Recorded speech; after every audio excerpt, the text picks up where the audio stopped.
யார் அந்த சார் அப்படின்னு கேட்குறீங்க. வேற யாராவது குற்றவாளி இருக்காங்களான்னு தெரிய வந்தா மீண்டும் மீண்டும் சொல்றேன், அது யாரா இருந்தாலும் சரி, அவங்க மேல தயவு தாட்சணமே இல்லாம காவல்துறை கடுமையான நடவடிக்கை எடுக்கும். 100% உறுதியோடு நான் சொல்லிக்கொள்கிறேன்.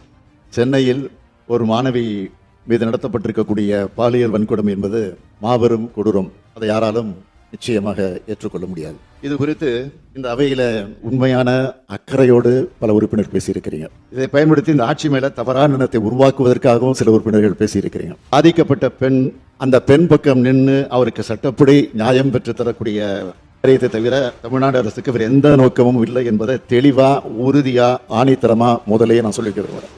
24/12/2024 அன்று பிற்பகல் சென்னை மாணவி ஒருவர் கொடுத்த புகாரின் அடிப்படையில் கோட்டூர்புரம் அனைத்து மகளிர் காவல் நிலையத்தில் உடனடியாக வழக்கு பதிவு செய்யப்பட்டுச்சு. உடனடியாக தீவிர விசாரணை மேற்கொள்ளப்பட்டுச்சு. மறுநாள் காலையிலே இந்த சம்பவத்தில் ஈடுபட்ட குற்றவாளி ஞானசேகரன் காவல்துறையால் கைது செய்யப்பட்டார். இது காவல்துறை எடுத்த துரிதமான சரியான நடவடிக்கை. இருந்தாலும் எதிர்க்கட்சி என்ன குற்றச்சாட்டு சொல்றாங்க? முதல் தகவல் அறிக்கை கசிந்தது தொடர்பாக பேசுறாங்க. அதுக்கு காரணம் யாரு? ஒன்றிய அரசின் கீழ் செயல்படுகிற NIC, தேசிய தகவல் மையம். அது நம்ம காவல்துறையால் உடனடியாக சுட்டிக்காட்டப்பட்டு அதற்கு பின்னால் அந்த தொழில்நுட்ப கோளாறும் சரி செய்யப்பட்டிருக்கிறது. அது தொடர்பாக அந்த அமைப்பும் நிறுவனமும் விளக்கம் கொடுத்து கடிதமும் எழுதியிருக்கிறாங்க. அடுத்து பாதுகாப்பு இல்லை, கேமரா இல்லை, 19 ரூபா சொல்ற குற்றச்சாட்டு உண்மை இல்லை. சம்பவம் நடந்த வளாகத்தில் சுத்தி இருக்கக்கூடிய பகுதிகளில் இருந்த கண்காணிப்பு கேமராக்கள் உதவியோடு தான் குற்றவாளி அடையாளம் காணப்பட்டு கைது செய்யப்பட்டிருக்கிறார். மூன்றாவது குற்றச்சாட்டு, முதல் தகவல் அறிக்கை வெளியானதை வச்சுட்டு யார் அந்த சார் அப்படின்னு கேட்குறீங்க. மாண்புமிகு உயர்நீதிமன்ற உத்தரவுப்படி நியமிக்கப்பட்ட சிறப்பு புலனாய்வு குழு தான் இப்போ இந்த புகார் விசாரிக்கிறாங்க. கைது செய்யப்பட்ட குற்றவாளி குண்டர் சட்டத்தின் கீழ் சிறையில் அடைக்கப்பட்டிருக்கிறார்.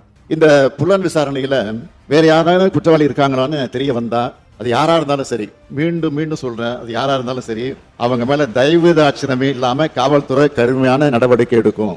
இதை இந்த அவைக்கு 100% உறுதியோடு நான் சொல்லிக்கொள்கிறேன். நான் எதிர்க்கட்சிகளை கேட்க வரும்போது யார் அந்த சார் அப்படின்னு சொல்லி குற்றச்சாட்டுறீங்க. உண்மையாக உங்ககிட்ட அதுக்கு ஆதாரம் இருந்தா உயர்நீதிமன்ற உத்தரவுப்படி அமைக்கப்பட்டிருக்கக்கூடிய அந்த சிறப்பு புலனாய்வு கொண்டு கொடுங்க, சொல்லுங்க. ஆதாரம் இருந்தா அதை யார் தடுக்க போறான்?